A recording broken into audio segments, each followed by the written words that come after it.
Hey, what's up everybody? Bdf 44 coming at you with another video. Alright, so I debated if I wanted to make a video right now. I'm just walking down the street. My body feels a little like I feel like I'm out of shape. And I know I haven't been out here walking in a couple of days.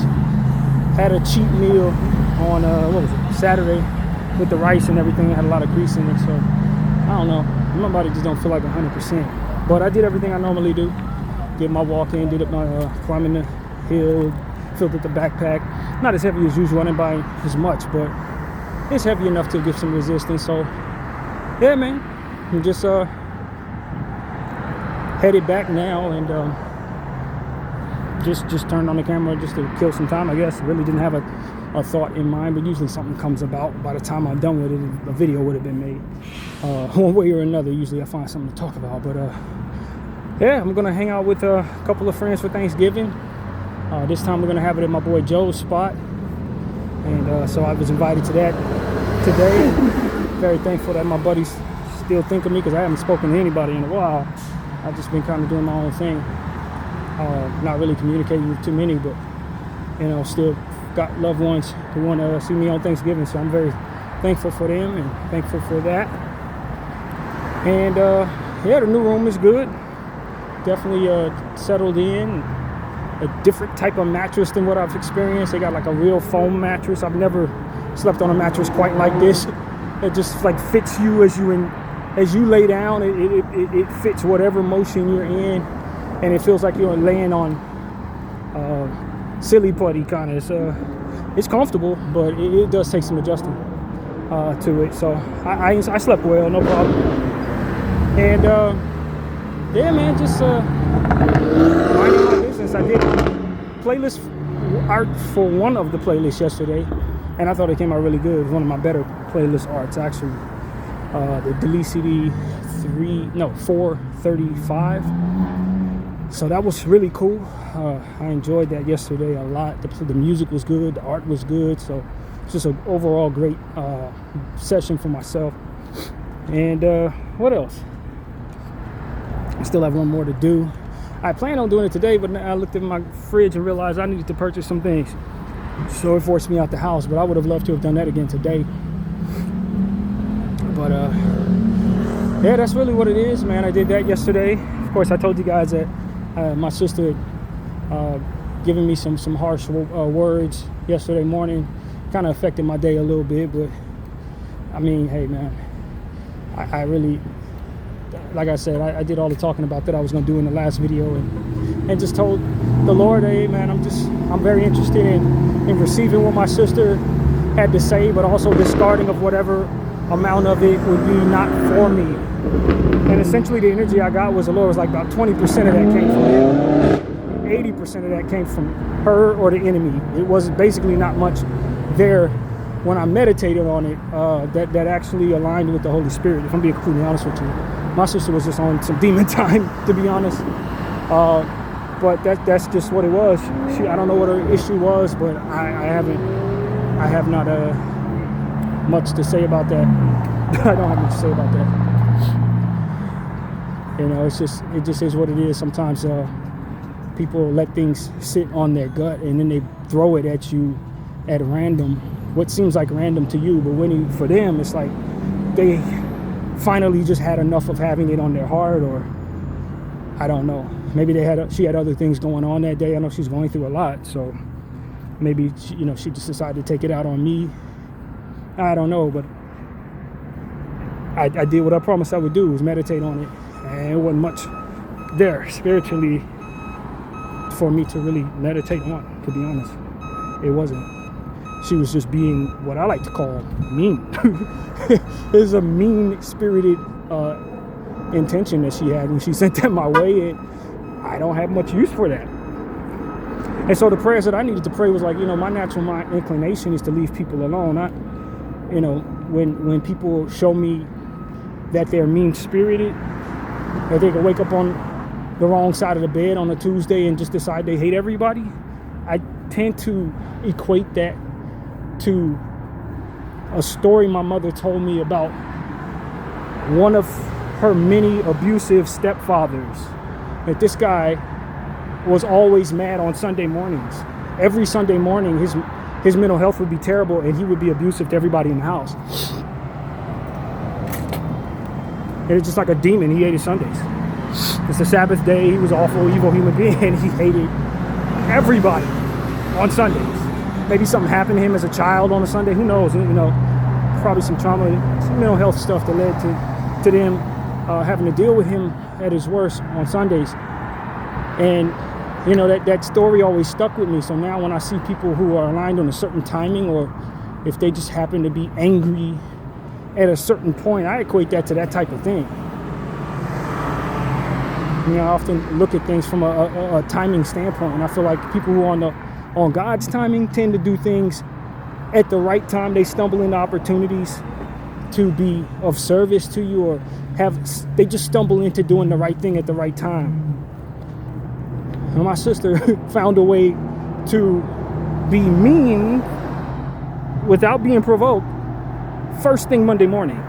You see what I'm saying? So for me, it was like, okay, this was an enemy trying to use her as a vessel of trying to get my week started off the wrong way, trying to have my mind thinking about things other than whatever I was going to be thinking about. And that was a product of demonic energy. It ain't deeper than that. I look at things that way. It's the same thing I used to say about my homegirl Kay. She found a way to disappear when I needed her the most.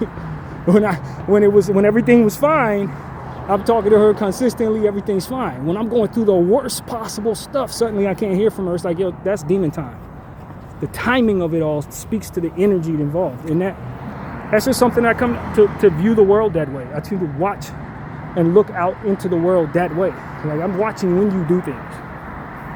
And then if I know you don't have a relationship with God and you do things at certain times, I'm equating that to the enemy using you just like the Lord will use someone who's aligned with him. Because everything is done spiritually, rhythmically, timing-wise. That's what I've come to understand about the spirit realm, so to speak. It's all done timing-wise. You want to see the proof of the Lord? It's in the timing of things. It's in the coincidences. And so that's how I look at it. My first thing Monday morning, the enemy couldn't figure out another way to stress me out or frustrate me, so he used my sister to attack me.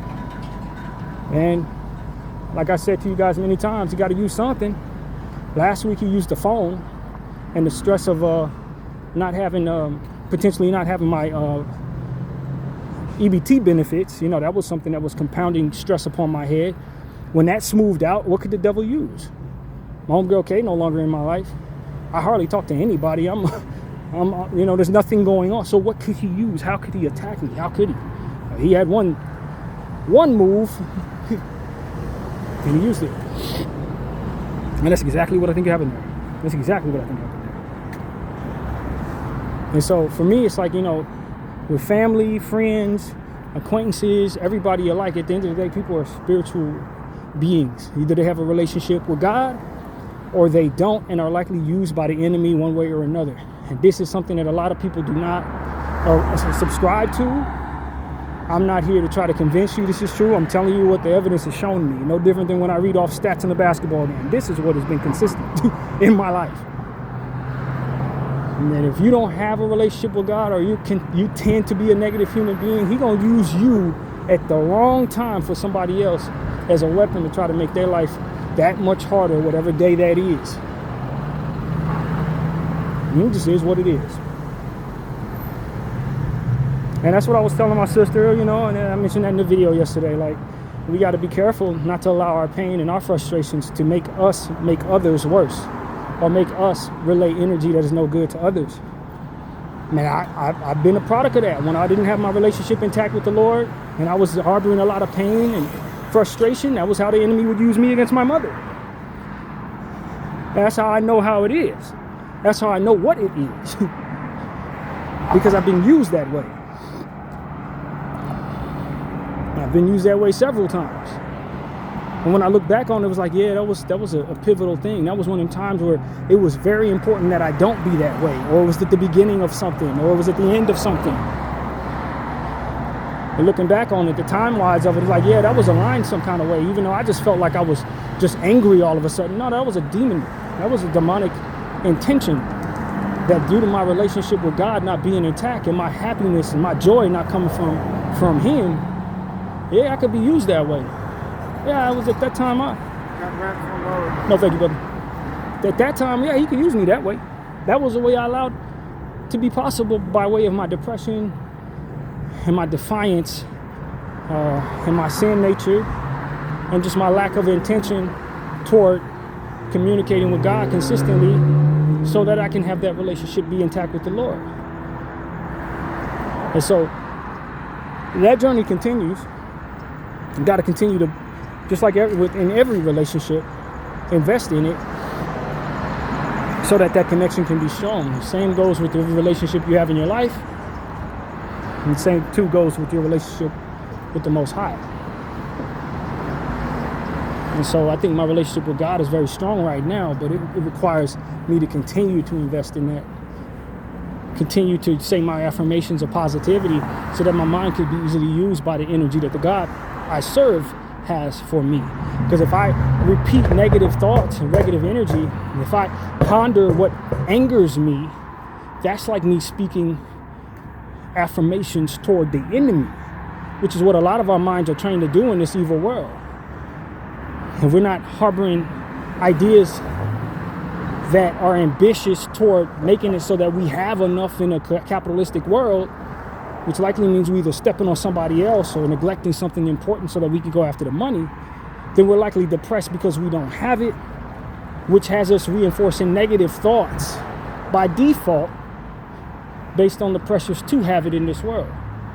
And I don't have money. Oh, my life sucks. And you keep on saying those words. You keep on allowing those thoughts to reaffirm in your head and taking on all the energy that comes with that. That's equivalent to you saying 1,000 Hail Marys, so to speak, but the other way. This is why I say my prayers in the way that I do. It's not just about connecting with God. It's about continuing to train my mind to go to Him in all things. Continuing to train my mind to go to the positive ways of thinking.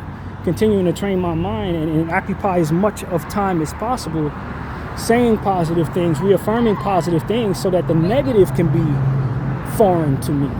Just like prayer could be foreign to people who don't hardly pray. Now you got to train your mind just like the world is trying to train your mind. And Lord knows the world has been training my mind for 40-something years through the culture of hip-hop and the culture of music and just in general, culture of video games, Grand Theft Autos and all that. The culture of politics and, you know, the different CNNs, Fox News, they're going to give you the thoughts. They're going to have you chanting evil stuff in your head. By default, if you just follow the culture of Western world, you're going to be chanting demonic chants just by default. You listen to your favorite song, it's going to have you chanting demonic stuff. You know what I mean? Like that's the truth. That's the world we're in. So I've come to understand that you gotta work against that culture by creating your own chants, your own affirmations, your own positive thinking. That's why I say all the prayers that I pray every day in the way that I do. And it becomes a little tedious at times because it's like, Lord, can you carry me through this? Because I'm not thinking about all this. I want to talk to you, but I ain't trying to say all these chants. I ain't trying to say all these people's names, you know? Like when I was praying in regards to the list that I often tell you guys about, which now probably has over 400 names on it. I don't even know all the names on that list. I didn't forgot some of the names on that list, to be honest with you. But there was a time where I had to say every name every day, twice a day. And it was like, Lord, some days I don't feel like doing this. Can you carry me through this? But to remember why I'm doing it. It's because I'm working against the default culture of negative, superficial, demonic chants that are in your head all day long if you don't replace it with something that you intentionally use to do the opposite of what it is that ultimately the world is going to provide you. This is something you're not taught in the Western world, but you are taught it in different religions. That's why people, Muslims pray many times a day. That's why, you know, as I said, you say Hail Marys in the Catholic religion. This is why. Because you have to train yourself to go toward God so that you're training your mind to go away from the energy that the world provides. You can do it in your own life too. You don't have to have a major religion to have that in your mind. You just got to know why you're doing it. Affirmations of positivity and love. It's going to be a good day. I feel like a good person. I'm going to be a good person. I want to, all the positive stuff. You got to, each mind, I think, especially in this environment, would be best for having their own version of that in their lives. Because if not, your thoughts by default are going to be either demonic, selfish, negative, lustful, sinful. It's just what the world provides. It's just what's going to play off and ring off in your head based on what it is that's ringing off in your ear and in your eyesight. And you just look around in this evil place.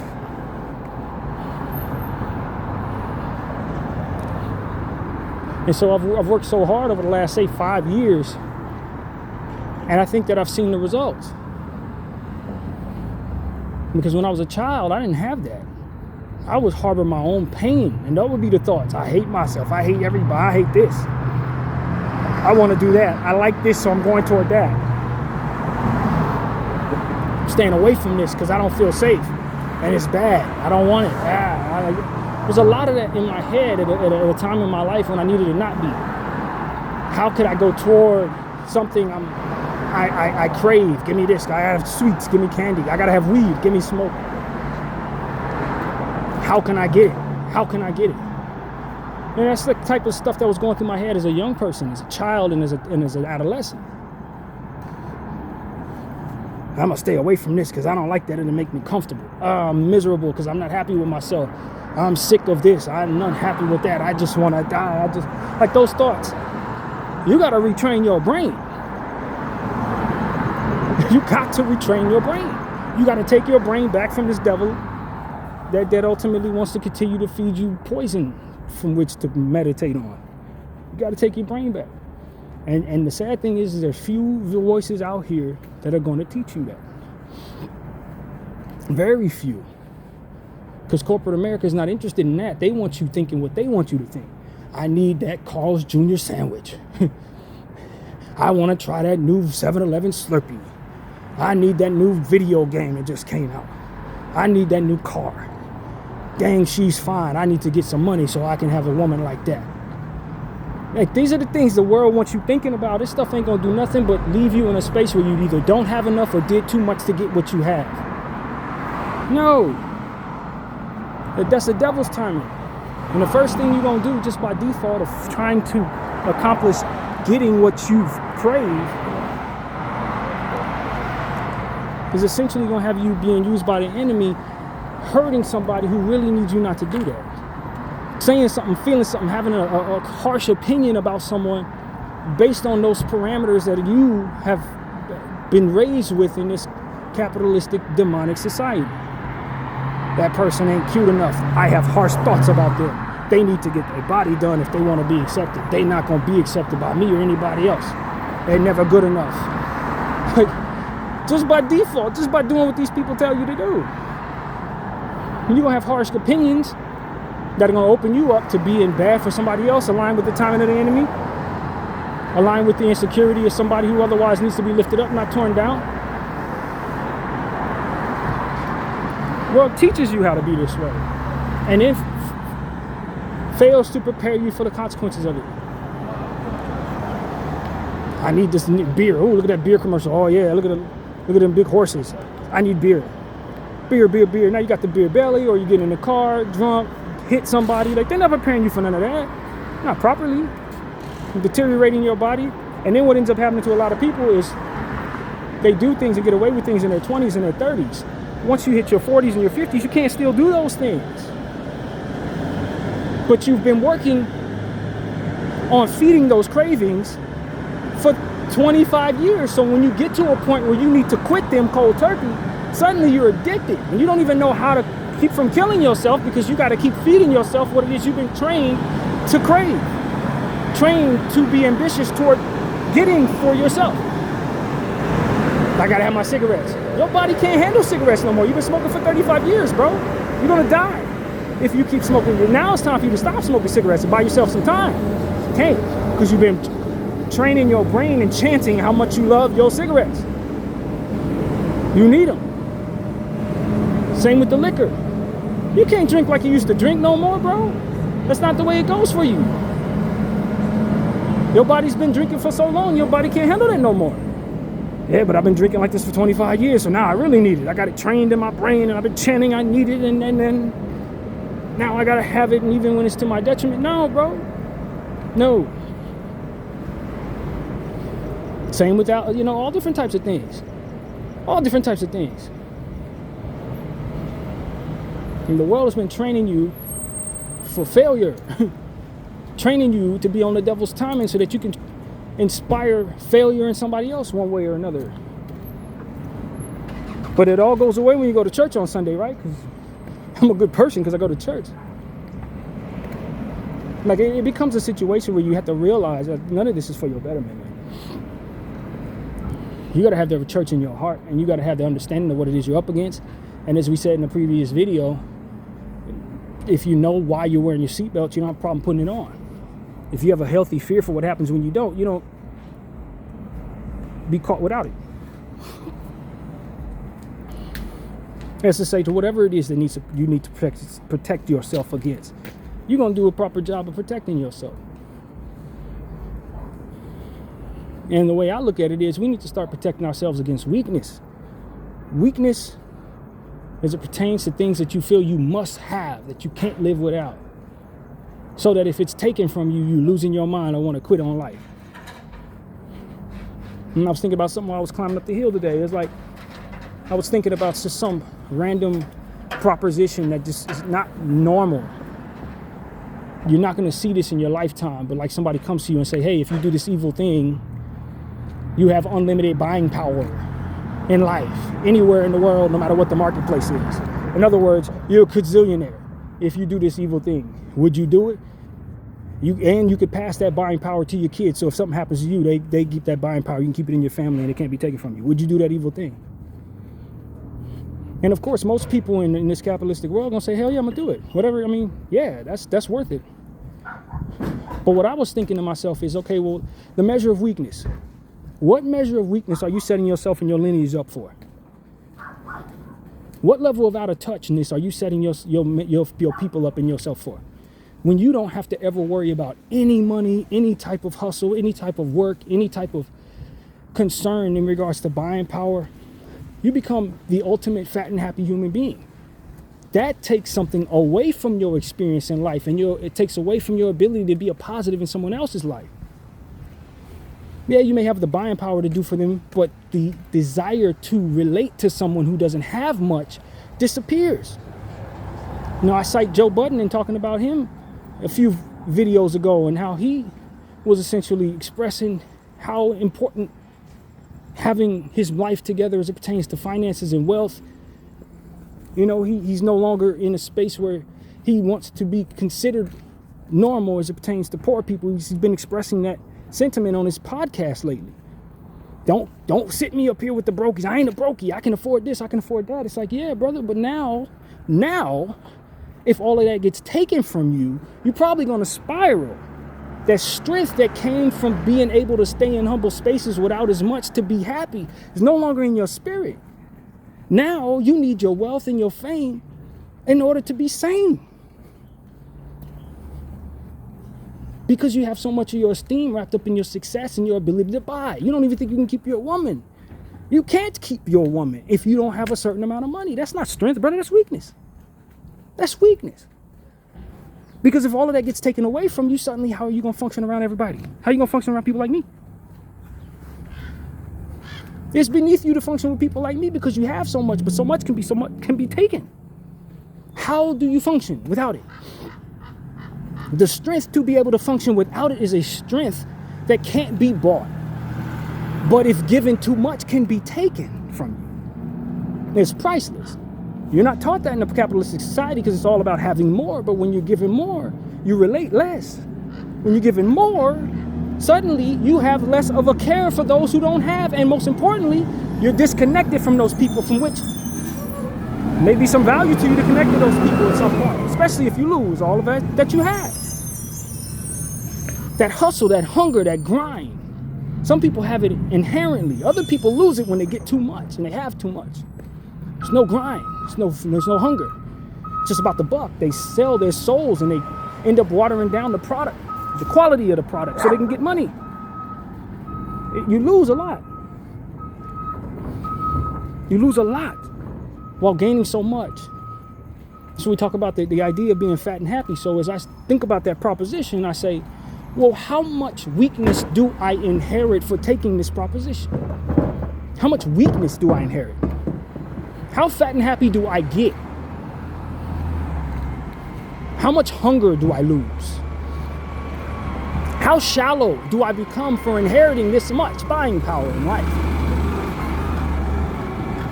How disconnected from real people do I find myself for taking on that measure? That needs to be equally worked into the equation when considering the proposition. And we're not taught that, because more is mostly better in this situation. But too much of anything is too much, period, no matter what it is. You can drink too much water and find yourself drowning.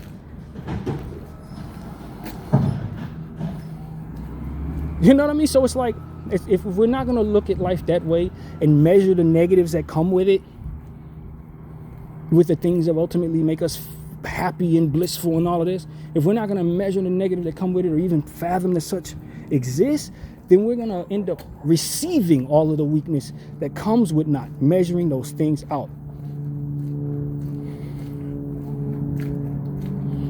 What am I setting my kids up for? I've lived poor. So if I get unlimited buying power, there's a good chance that I'm still going to respect what it feels like to be in the position I'm in right now. Maybe I lose it, but the likelihood that I lose it isn't as high as me leaving this type of buying power to my kids and them never having it because of that. Them not being able to relate to anybody who has to work for anything. It's not a good thing.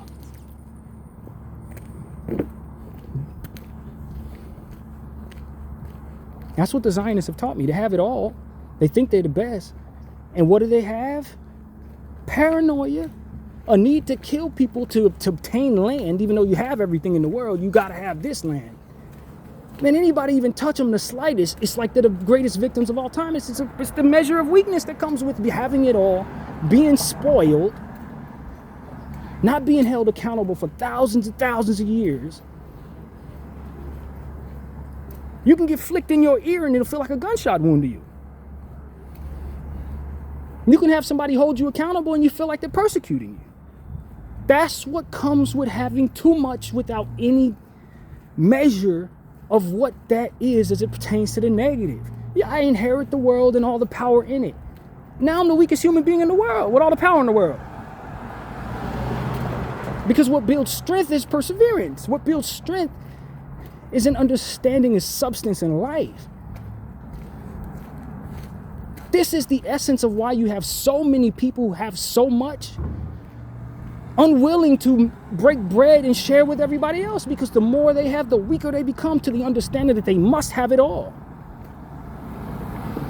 Man has $700 billion, just for example, right? Nobody's actually that rich right now, but they will be.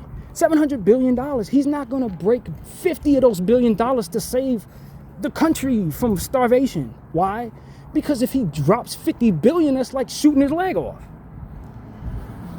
Because he's a person that's so gluttonous for money that he hoarded $700 billion. So no, he ain't gonna feel comfortable dropping $50 billion, even though it ain't gonna hurt him as it pertains to the measures we have. If everything is wrapped up in having it all, he's surely not gonna be willing to part with any of it. And the more he has, the more likely that is. This is what we see.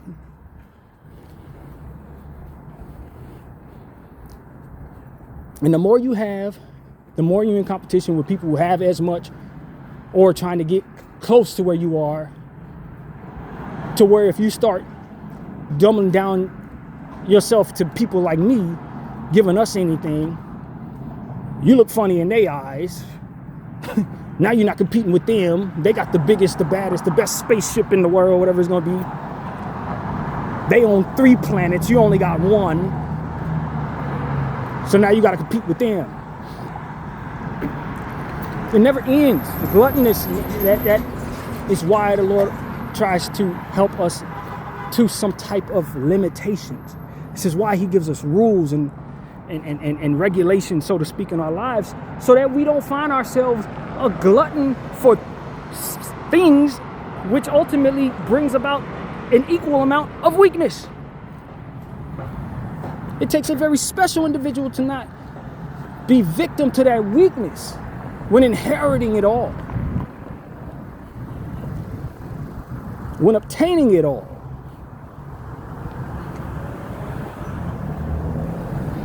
Even if they have a heart for giving, they don't understand or relate to the understanding. So why can't that person just buy a $1,000 watch? Why don't that homeless person just buy themselves a coat? Surely they can buy themselves a coat. Like, that's the type of disconnect that ends up happening in that situation. How much of that disconnect are you inheriting when you do whatever that proposition would be that we talked about in our scenario? How much of that am I taking on? How distant am I from that for which makes it practical for me to understand that, $100 is a lot of money for somebody. $1,000 is a lot of money for somebody. $3,000 could be wasteful for somebody. Because that was the argument they were having on the podcast recently. Joe Budden's like, I got a couple $3,000 sweaters. And his friend was like, some people don't even have $3,000 to rub together. It's like there's an understanding to be had that, anything you consider to be a little bit of money is a lot of money. Somebody else who don't have a lot. And I walk past a homeless person today. I might have $25 in my wallet. That's $25 more than he has. He can use 3 of those to get himself a meal tonight. He can use 10 of those to get himself a meal for the next 3 days. But if I inherit $6 billion and end up having that for the next 25 years, there's a good chance I'm going to come to you and say, well, $1,000 ain't that much money. I'll wipe my backside with $1,000. When somebody asks me for some money, I'm like, I'm going to give you a little bit. And then hand them $20,000. It's like, because the measure of understanding of what is a lot and what's a little becomes distant. What you doing riding around in that car? I can buy 1 million of those cars, right? Why don't you just have a car? Why are you even on the bus? I don't understand why you on the bus. Because they can't afford nothing else. Pfft, I don't understand that. You can't afford it. What do you mean can't afford it? Listen, man, I got money from everywhere. I could pull $7,000 out of underneath the seat of my car right now. Well, that $7,000 can pay somebody's rent for a couple months, bro. Like, man, that disconnect, that understanding, the respect for that, or the ability to return to that without wanting to kill yourself, disappears for a lot of people once they get to a space where they're wealthy enough. And for those who've never been without wealth, they don't understand why you can't just buy a jacket if you're cold out there on the street. Or even more so, don't feel like they have anything to learn from somebody like that person on the street. That person can't tell me they ain't got no money. I saw something in my head as I was thinking about further conversations such as that. People talking about money makes a man. Money makes a man. Money makes a man. So if somebody who has all the money in the world walks up to me in all of my weakness and hands me a sack of money, suddenly I'm more responsible as a man because I have the money. Never mind how I got it. Never mind how much of it I know what to do with. Suddenly, I've inherited responsibility, wisdom, credibility, respect, just because someone handed me something. Someone else could walk up to me, rob me of it, take it away, and now I don't have it. Then somebody else walks up to me, gives it back to me, now I have it again. If it's that frivolous to have respect and gain credibility and manhood, so to speak, then what's the measure of manhood? I can give a moron $1 million. I can give a dog $1 million. You see what I'm saying? There's no measure to that. That doesn't speak to a person's responsibility. That doesn't speak to a person's strength. That doesn't speak to the ability for a person to articulate themselves. That doesn't speak for the ability for them to learn. None of that. But in this capitalistic society, we vet people improperly this way. Okay, they got a bunch of money, cool. They're responsible. He's the man of the house. That man ain't never led a household in his life. But somebody walked up to him, gave him a bag of money. Now all of a sudden he's big man on campus. That is the stupidest thing in the world to me. And we walk around like that's the most normal thing. That's not normal. Something that can easily be taken and given to somebody cannot be the measure for which somebody is a leader. It can't possibly be the measure. Is that the measure in the jungle? No. When you're talking about lions, you put a dollar amount on the lion's ability to lead the prey, the proud? No, absolutely not. It's just in him or it's not. That ain't something you could give to him, take away from him, give to him again. No. He either that or he ain't. And when you have the presence of this capitalistic way of doing things, that aspect of what is there is no longer. Whoever has the buying power holds the credibility. But that's not real. Because somebody could walk up to him and take it away from him. Somebody else could walk up to him and give it to him.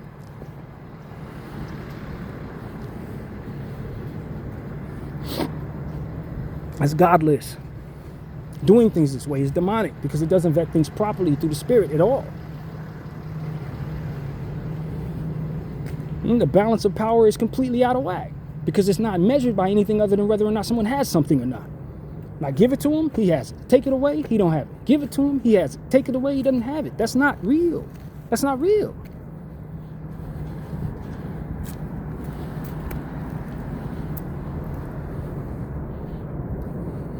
Money does not make the measure of the man at all. Man, the measure of the man may be able to make the money. But if it teeters whether or not he has it, you're doing it wrong.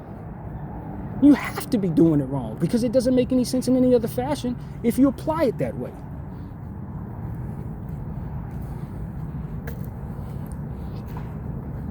I'm telling y'all, man, we're doing it wrong. World, we are doing it wrong. We're doing it wrong. A lot of things that we're doing the wrong way because we value money and things over the substance and value of strength and spirit. We allow ourselves to become completely and utterly demonic so that we can obtain something that can be easily taken from us. We waste our lives and risk our lives for things that can be moved at will.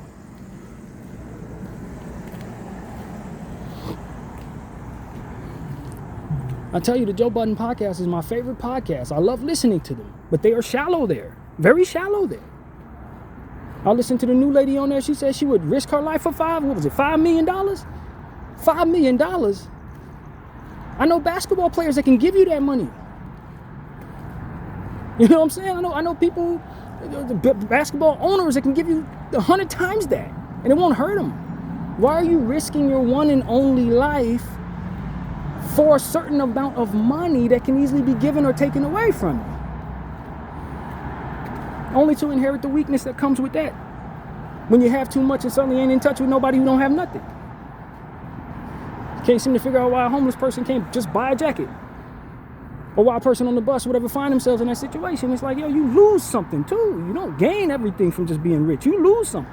You lose that accountability to understand, yo, hey, $5,000 is a lot of money. Yes. Even if you have $50 billion, to somebody, $5,000 is worth risking their life for. To respect it that way. And so that's what I want to say, man. I don't ever want to be that way. If the object is a game is to be the wealthiest person in the world, which in turn makes me the weakest person in the world, I don't want it. I don't want to be somebody who raises my kids to be weaker, to be able to relate to people in any way, other than those who have a lot who can't relate to people in any way. I don't want that. To be that in that elitist club that can't live without the pearls that cost $100,000 a piece. Who are constantly trying to buy another planet and another planet and another planet until they own the entire galaxy, and then they want to move on to other galaxies. It's like, yo, you're just hoarding. You're not living. You're not connecting. You don't respect the things you need to respect in order to relate to the people that really would have your back in a lot of cases. People who will really fight for you, die for you, not for your money, for which their devotion teeters whether or not it's in your possession. The real stuff is down here. People will run through a wall for you down here. And you want to be far away from us because we don't have a lot, when a lot can be given to us or taken away. The respect that you gain in these areas can't be given and taken away because people don't have a lot to begin with. So it's either you earn it from what you have inside of you, your intestinal fortitude and your dignity and your honor and your word and your morals. That's what garners your attention, your credibility in the eyes of people who love you. It can't be bought or owned or taken or given or none of that.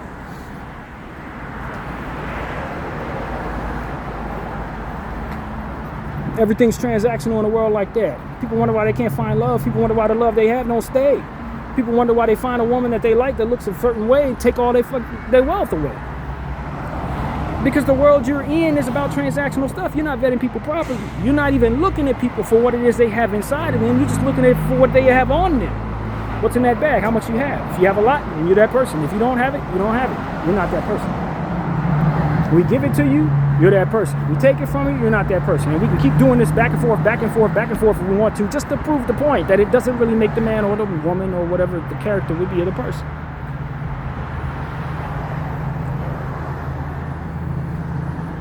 It don't make you, man. It doesn't make you. It can make you weak, though. That's what it can do. It can make you very weak.